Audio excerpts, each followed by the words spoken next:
Hello students, middle education के YouTube channel में आप सभी का स्वागत है। यहाँ आपके सामने है कक्षा 10वीं का एक मॉडल प्रैक्टिस पेपर सेट, जिसका कि सेट नंबर 2 यहाँ पे आप देख रहे हैं। सेट नंबर 1 मैं पहले करवा चुकी हूँ, अब मैं आपको सेट नंबर 2 करवाने वाली हूँ। ये एक प्रैक्टिस सेट है, यानी कि अभ्यास प्रश्न पत्र आपके अभ्यास के लिए बनाया गया है, ताकि आप ज़्यादा से ज़्यादा इम्पोर्टेंट क्वेश्चंस को आपके एग्ज़ाम में जो कि आने के लिए इम्पॉर्टेंट हैं तो वो आप अच्छे से तैयार कर सकें। अब यहाँ पे देखिए, कई जगह आपको रियल पेपर, वायरल पेपर, इस तरीके की अफवाह जो भी हैं चैनल्स पर दिखाई जा रही, तो आप उसमें बिल्कुल भी ना पढ़ें, क्योंकि जैसा कि आज आपने हिंदी के पेपर में देखा होगा, कई जिलों में अलग अलग पेपर आए हैं। यदि आप ज़्यादा से ज़्यादा इम्पॉर्टेंट क्वेश्चंस को कर लेते हैं तो डेफिनेटली आप आपके एग्ज़ाम में अच्छा स्कोर कर सकेंगे। तो किसी भी प्रकार की ये जो अफवाह है या फिर किसी भी प्रकार के वायरल पेपर के चक्कर में ना पड़ते हुए आप अपनी पढ़ाई पर ध्यान दें, और साथ में जो भी इम्पॉर्टेंट क्वेश्चंस हैं, चाहे वो परीक्षा अध्ययन हो, परीक्षा बोध हो, या किसी भी प्रकार की इम्पॉर्टेंट कोई भी आपके पास बुक हो, उससे अच्छे से आप पढ़ाई करें। और साथ में इन मॉडल पेपर्स में भी जो क्वेश्चंस बताए गए हैं वो भी इसी तरीके से जो पिछले सालों में पूछे जाते हैं उसके आधार पर ही ये तैयार किए गए हैं। तो इन सेट्स को भी पूरा कंप्लीट कर लीजिए, उसके साथ साथ आपकी बुक से भी अच्छे से पढ़ाई करके आप जाइए। तो यहाँ पे चलिए फटाफट हम वीडियो को शुरू करते हैं। तो यहाँ पे जो फर्स्ट क्वेश्चन है वो आपका क्या है, read the unseen passage given below and answer the question that follows. तो यहाँ पे आपको पैसेज पढ़ना है जो कि कैटरैक्ट यानी कि मोतियाबिंद के बारे में है। आँख में होने वाली एक बीमारी होती है मोतियाबिंद, जिसमें कि धुंधलापन हो जाता है आँख में, तो उसी के बारे में ये पैसेज दिया गया है। सबसे पहला क्वेश्चन हम देखेंगे, what is the major cause of blindness. जो धुंधलापन है, अंधापन है, उसका बड़ा कारण क्या होता है? तो जो कारण है वो क्या है, cataract is the major cause of blindness. ये फर्स्ट वाला हो गया। ठीक है, सेकंड क्या है, why does the lens of the eye became opaque in old age. तो इसका जो आंसर है तो ये हो जाएगा, the lens of the eye became opaque in old age because it obstructs the light rays from entering the eye. ये देखिए लास्ट लाइन में इसका आंसर दिया गया है। ये जो आपका मॉडल पेपर, इसका पीडीएफ आपको डिस्क्रिप्शन बॉक्स से जाके डाउनलोड कर लेना है। यदि आपको लिंक डाउनलोड करने में कोई भी दिक्कत आती है तो आप इसका पीडीएफ जो है वो स्क्रीनशॉट लेकर बना सकते हैं, या फिर स्क्रीनशॉट लेके रख सकते हैं, जिससे आप अच्छे से इसको पढ़ पाएँ। How does cataract affect it's victim ultimately. जो मोतियाबिंद है वो किस तरीके से प्रभावित करता है? तो क्या है कि पेशेंट में ब्लाइंडनेस दिखने लगती है। फिर है question number 4, how does one detect cataract in early age. कभी कभी ये जो मोतियाबिंद है वो कम उम्र में कैसे हो जाता है?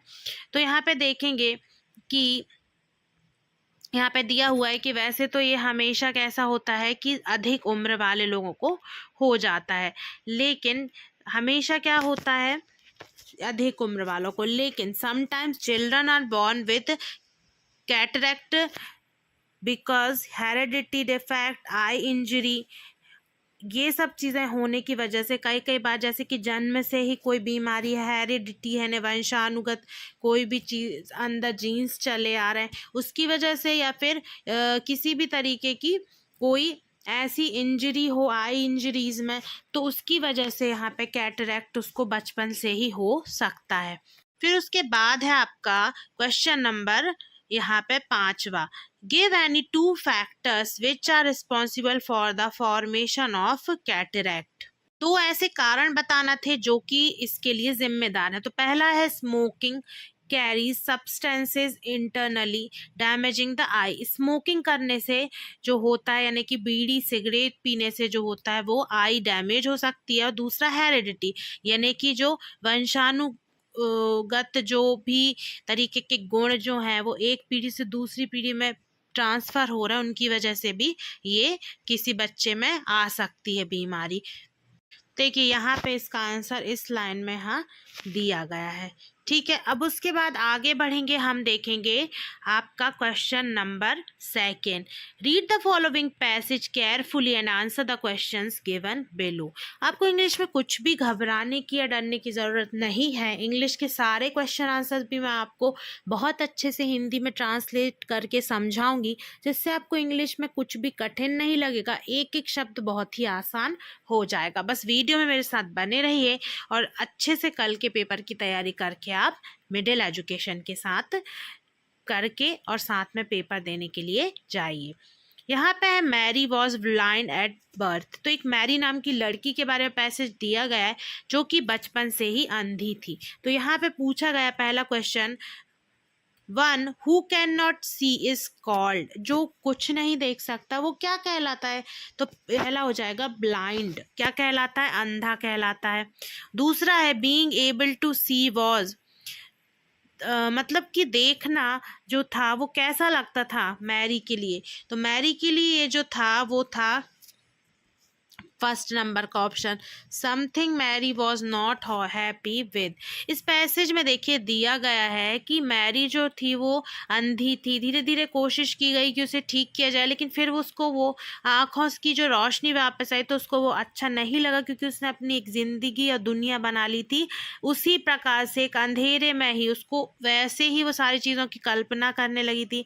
तो इसके बारे में यहाँ पे दिया गया है कि वो बहुत ज़्यादा खुश नहीं हुई। ये देखिए ये लिखा है, she was not all happy, जबकि उन्होंने उसकी आई को फिर से ठीक किया।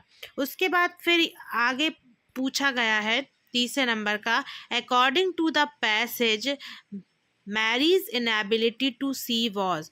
जो मैरी की इनएबिलिटी थी या फिर अपंगता थी वो कैसे थी? तो इसका आंसर हो जाएगा प्रेजेंट फ्रॉम हर बर्थ। उसकी जन्म से ही ये जो प्रॉब्लम थी वो थी। ये भी पैसेज में ही दिया गया है। फिर फोर्थ नंबर का है, what had caused her to move into her own flat. क्या कारण था जिससे कि उसको उसके घर में मूव किया गया, रखा गया? तो इसका जो आंसर हो जाएगा वो आपका हो जाएगा बहुत सारे सालों की training, years of training to live in a dark work. कई दिनों तक, कई समय तक उसको, कई सालों तक एक अंधेरी दुनिया में रखा गया और उसके बाद ही वो अपने घर वापस आई और एक नॉर्मल ज़िंदगी उसने शुरू कर पाई। तो ये देखिए ये सब भी उसके बारे में यहाँ लिखा है, after a year of training to live in a dark world. तो इससे ही हमने इसको छांट के आंसर को लगाया है। पांचवा है, find out the word from the passage which is similar to pain. दर्द के समान क्या है? तो ये एंग्विश। एंग्विश का मतलब होता है बहुत अत्यंत कोई अंदरूनी पीड़ा होना। अब यहाँ पे आ जाते हैं हम सेक्शन नंबर बी। अब सेक्शन नंबर बी है आपके लिए सबसे ज़्यादा कठिन, जो आपको लगता है कि नोट मेकिंग कैसे बनाई जाए। तो यहाँ मैं बहुत आसान आपको बता रही हूँ कि यहाँ आपको पढ़ना है पैसेज को और साथ में नोट्स बनाना है, इसका टाइटल भी लिखना है। तो सबसे पहले हम ये समझ लें कि काय के बारे में है। Discipline is a necessary in life. Discipline बहुत ज़रूरी है और साथ में दिया गया है कि जो डिसिप्लिन के बिना है व्यक्ति की ज़िंदगी बिल्कुल भी सार्थक नहीं है, ना तो वो अपनी ज़िंदगी में कभी सफल हो सकता। तो इसी तरीके से इनने सब कुछ यहाँ पे लिखा है। तो देखिए यहाँ पे हमने क्या किया है, सबसे पहले तो हमने यहाँ पे टाइटल बताएंगे। टाइटल क्या है इसका? टाइटल इसका है डिसिप्लिन। अपन को अनुशासन जो सामने दिख रहा है वही टाइटल हो गया। अब सेकंड नोट्स बनाएंगे। पहला है discipline important condition of. Discipline की सबसे महत्वपूर्ण क्या स्थिति है जिसमें वो क्या करता है? तो प्रोग्रेस करता है, स्टेबिलिटी यानी स्थिरता रखता है, स्ट्रेंथ यानी शक्ति लाता है। तो ऐसे इस मेन हेडिंग के अंदर हमने 3 सब हेडिंग बना दी। दूसरा है क्या? Without discipline there will be. बिना डिसिप्लिन के क्या होगा? तो पहला है डिसऑर्डर, ठीक है, कई तरीके की बीमारियां। दूसरा है लॉलेसनेस, मतलब किसी भी प्रकार से हम किसी नियम कानून के अंदर नहीं रहेंगे। तो इस तरीके से ये आपकी नोट मेकिंग हो गई। तो इसको अच्छे से आप पढ़ लीजिए। इसमें आपको टाइटल सबसे पहले लिखना है, टाइटल लिखना मत भूलिए। अब देखिए, अब यहाँ पे कंप्लीट होने के बाद हम देखेंगे question number 4। You are Kushal Sharma studying in government HSS Nainpura, write an application to your principal for fee concession. आपको फीस माफ़ करने के लिए एक आवेदन पत्र लिखना है। और आप कौन है? कुशाल शर्मा है, जो कि गवर्नमेंट हायर सेकेंडरी स्कूल नयनपुरा में पढ़ते हैं। तो देखिए, सबसे पहली बात आपको ये लिखना है टू द प्रिंसिपल। स्कूल का नाम आप वही लिखेंगे जो कि आपके एप्लीकेशन में लिखा है। तो HSS नयनपुरा, ठीक है, वही आपको डाल देना है। उसके बाद फिर यहाँ पे जो स्थान है वो डला हो तो वहाँ से ही देख के आप डालें। फिर उसके बाद सब्जेक्ट क्या है? Application for fee concession. ये भी आपको क्वेश्चन से ही देख के मिल जाएगा, इतना तो बस एप्लीकेशन फॉर आपको इसमें जोड़ना है। अब उसके बाद रिस्पेक्टेड सर या madam, I hope this letter finds you well. I am, यहाँ पे आ जाएगा आपका जो नाम दिया गया है, ठीक है। आ स्टूडेंट ऑफ 10th गवर्नमेंट, ये जो स्कूल का नाम है उसमें भी आपको वही स्कूल का नाम लिखना है जो आपके क्वेश्चन पेपर में लिखा है। I am writing to request a fee concession due to financial constraints faced by my family. जो मेरा परिवार है वो आर्थिक तंगी या फिर समस्या का सामना कर रहा है, इसलिए मैं आपसे एक रिक्वेस्ट कर रहा हूँ कि मुझे आप फीस माफ़ करने के लिए एक मैं अनुरोध आपसे कर रहा हूँ। फिर है I sincerely seek your understanding and support in this matter as it would greatly assist me in continuing my education. आपका यदि गंभीरतापूर्वक मेरी इस समस्या को समझेंगे, मुझे सपोर्ट करेंगे, तो आगे जाके मैं अपनी पढ़ाई को कंटिन्यू कर पाऊँगा और मैं आपका बहुत ज़्यादा आभारी रहूँगा। Thank you for considering my request.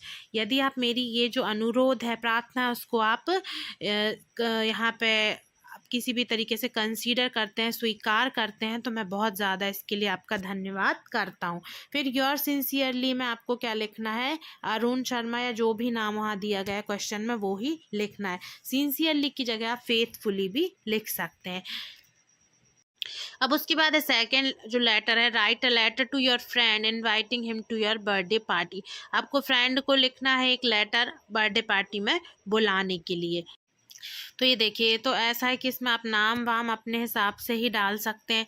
जो भी आपको एड्रेस डालना वो ऊपर डाल लीजिए, नाम जो डालना है अपने दोस्त का वो डाल लीजिए। फिर I hope you are quite well and fine there. मुझे उम्मीद है तुम बहुत ज़्यादा अच्छे कुशलतापूर्वक होगे वहाँ। You know my birthday falls on 20th मार्च। मेरा जो जन्मदिन है वो 20 मार्च को है, तुम्हें पता है। This year too I wish to spend it with friends like you. मैं ऐसा चाहता हूँ या चाहती हूँ कि मैं इस वर्ष जो जन्मदिन है कि जैसे मित्रों के साथ मनाऊँ। A birthday party has been arranged on this day at Anand जो गार्डन है, यहाँ पे आनंद गार्डन में ये जो पार्टी है, बर्थडे पार्टी है, वो मनाई जाना है 7 बजे। Please do come and also bring your little sister with you. अपनी छोटी बहन को भी अपने साथ लेकर आइए और मैं आपको ये निमंत्रण देता हूँ कि आप वहाँ पे ज़रूर आइए। रेस्ट ऑन मीटिंग, बाकी का सब मिल के बात करेंगे। और फिर योर्स एज एवर, हमेशा के लिए तुम्हारा दीपू। तो इस तरीके से आप यहाँ पे भी अपना दूसरा नाम डाल सकते हैं, जो भी आप डालना चाहें। लेकिन यदि क्वेश्चन में कोई नाम या पता डला रहता है तो वो आपको आपके लेटर में भी वैसे का वैसे मेंशन करना होता है। फिर उसके बाद है 5वां नंबर का, यहाँ पे आपको एक पैराग्राफ लिखना है इन टॉपिक्स पे। तो हम देखते हैं मॉडर्न साइंस। देखिए, आप वंडर ऑफ साइंस का ही ऐसे इसमें लिख सकते हैं एक पैराग्राफ के रूप में। पहले इंट्रोडक्शन जो आपने याद किया हो, फिर साइंटिफिक इन्वेंशन, अलग अलग आविष्कार आपने याद किए होंगे। Means of transport and communication, जैसे कि यातायात और संचार के साधन। फिर मेडिसिन एंड सर्जरी, यानी कि जो चिकित्सा के क्षेत्र में विज्ञान है। फिर कंप्यूटर, फिर डिसएडवांटेज यानी उसकी कुछ हानियां भी, और फिर कंक्लूजन, निष्कर्ष। तो जब आपको पैराग्राफ लिखने आता है तो आप ये जो सारी चीज़ें हैं इनको ही मिला के एक पैराग्राफ बना के लिख सकते हैं। तो ऐसे कि एक लाइन समझाना पॉसिबल नहीं है क्योंकि वीडियो बहुत लंबा हो जाएगा, इसलिए मैंने आपको शॉर्ट में बता दिया। क्वेश्चन नंबर 6 है, on the basis of the picture given below right a short story. इस पिक्चर को देख के आपको शॉर्ट स्टोरी बताना। ये एक राजा है और यहाँ सामने आपको कुछ लोग दिख रहे हैं। तो देखिए यहाँ पे स्टोरी बनाई गई है कि आ किंग हैड 3 sons. एक राजा था जिसके 3 बेटे थे. But the king was not happy as his sons were always quarreling among themselves. जो बेटे थे वो आपस में लड़ते थे, इसलिए जो राजा था वो खुश नहीं था. One day the king brought a bundle of sticks and asked his son to break it. एक बार राजा बहुत सारा एक बंडल लेके आया लकड़ियों का और बोला अपने लड़के से उसने कि इसको तोड़ के बताओ. Each of them tried his best but could not break it. हर किसी ने तोड़ने की कोशिश की लेकिन कोई भी तोड़ नहीं सका. Then the king united the bundle and asked his son to break the sticks separately. उसके बाद उसने जो बंडल है उसको अलग किया और बोला कि एक अकेली लकड़ी को तोड़ के बताओ. They broke the sticks very easily. उन्होंने जो एक लकड़ी है उसको बहुत आसानी से तोड़ लिया. The king told them that none of them could break the sticks when they were tied together. कोई भी व्यक्ति लकड़ियों को नहीं तोड़ पाया जबकि वो एक साथ थी. But when they were untied they were broken easily. लेकिन जब उनको अलग अलग किया गया तो फिर उनको तोड़ना भी बहुत आसान हो गया. Remember, यहाँ पे लिखा है united we stand, divided we fall. यदि हम एक साथ हैं तो हम खड़े हैं, लेकिन यदि हम अलग अलग हैं तो हम गिर जाएंगे. Real strength lies in unity. एकता में ही शक्ति है. ये उसने अपने जो बेटे थे उनको ये शिक्षा दी इस कहानी के माध्यम से, ये प्रयोग करके. अब आ जाते हैं हम सेक्शन नंबर सी जो कि ग्रामर है. तो पहला है यहाँ पे फिल इन द ब्लैंक्स के अंदर ही हैज 1 रुपी नोट. तो देखो 1 को आप हिंदी में लिख के देखोगे तो क्या आएगा यहाँ पे वाह, जो कि आपका स्वर नहीं है तो इसके आगे क्या आ जाएगा, आ जाएगा. She prefers coffee. तो इसमें जो आएगा वो आपका आंसर आ जाएगा यहाँ पे 2. उसके बाद फिर देखेंगे हम यहाँ आगे, इसमें आपका 2 आ जाएगा. ठीक है. फिर द ट्रेन, फिर इसका हो जाएगा अराइव्ड. जो ट्रेन है वो प्लेटफॉर्म पे आ चुकी है. फिर आई हैव बीन हेयर, तो सिंस आ जाएगा. मैं बुधवार से यहाँ हूँ तो इसमें सिंस आ जाएगा. शी हैज़ नॉट, तो इसका आ जाएगा एनी मनी. क्योंकि नॉट लगा है तो नॉट के साथ हमेशा एनी का यूज़ होता है, जबकि आपको सम या एनी में से कुछ लगाना है.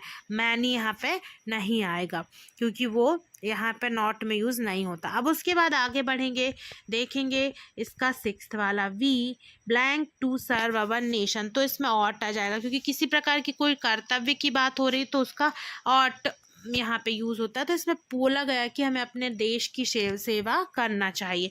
अब उसके बाद डू एज डायरेक्टेड हम देख लेते हैं.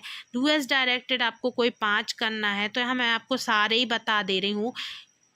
If he takes a taxi, यदि वह टैक्सी लेता है, he will reach the station on time, वो स्टेशन टाइम पे पहुंच जाएगा. अब इसकी जगह पे आपको अनलेस यानी यदि नहीं का यूज़ करना है.